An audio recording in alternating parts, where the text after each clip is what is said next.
안녕하세요, 노무사님. 안녕하세요. 얼마 전에 회사가 직원들에게 지급하는 복지 포인트는 근로소득에 해당하므로 과세의 대상이다 라는 대법원의 판결이 나왔습니다.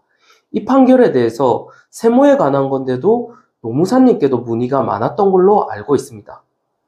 예, 아무래도 이제 근로소득이라는 말이 있다 보니까 혹시 이제 복지 포인트가 노동법상 임금인지에 대한 문의가 많이 있었습니다. 그럼 복지 포인트는 노동법상 임금인가요? 네, 오늘은 거기에 대해서 좀 설명을 드리려고 하는데요. 먼저 복지 포인트가 뭔지 한번 알아보면요. 이제 근로복지기본법에서 정하고 있는 선택적 복지제도의 한 종류입니다.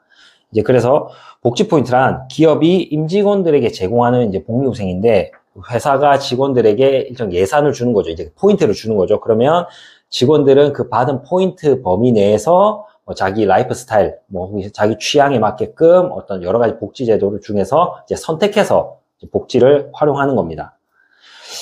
이제 이러한 복지 포인트가 만약에 임금으로 인정되면 이제 평균 임금이 될 거고, 그러면 쉽게 보면 이제 퇴직금이 인상될 수 있고요. 또 만약에 통상 임금으로까지 인정되면 이제 연적으로 수당이 늘어나는 등 어떤 여러 가지 좀 상황들이 발생하게 되는데, 그런 차원에서 회사와 직원 모두에게 좀 큰 이슈입니다.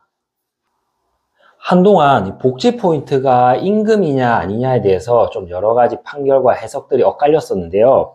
그런 혼란이 지속되다 보니까 2019년에 대법원은 복지 포인트는 근로기준법상의 임금과 통상임금이 아니다라고 판결을 했습니다. 그 주요한 이유 몇 가지를 제가 좀 설명드리면, 첫 번째, 복지 포인트의 전제가 되는 선택적 복지 제도는 근로복지기본법이 정한 제도인데, 근로복지기본법 제3조 1항에서는 근로복지 개념에서 임금을 명시적으로 제외하고 있다.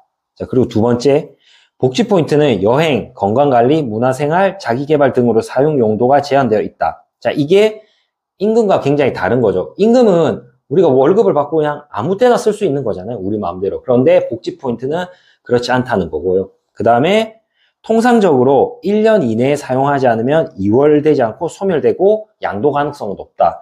이것도 일반적으로 임금과 다른 이제 특성이란 거죠. 우리 임금은 뭐 받고 우리가 언제든지 쓸 수 있는 건데, 그리고 우리가 받은 임금은 누구한테 줄 수 있는 거죠. 그런데 복지 포인트는 그렇지 않다는 거죠.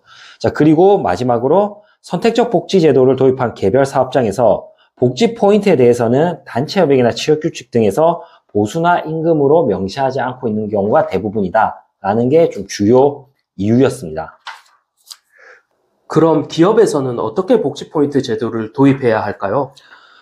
최근 소규모 회사나 또 스타트업에서 이런 복지 포인트 제도를 운영하는 곳이 많고요. 또 그리고 이런 걸 대행해주는 서비스들이 많이 생기고 있습니다.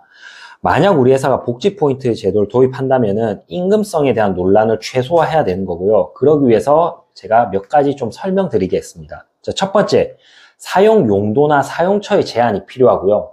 두 번째, 사용 기간을 두고 그 기간 내에 사용하지 않으면 소멸되도록 해야 됩니다. 자, 그리고 당연히 타인에게 양도도 불가하도록 만들어야 되고요. 또 마지막으로 직원들에게 이제 복지 포인트 제도를 안내할 때 이게 근로기준법상 임금이 아님을 설명해야 됩니다. 오늘도 좋은 정보 감사합니다. 예, 감사합니다. 영상이 도움이 되셨다면 구독, 좋아요 부탁드립니다.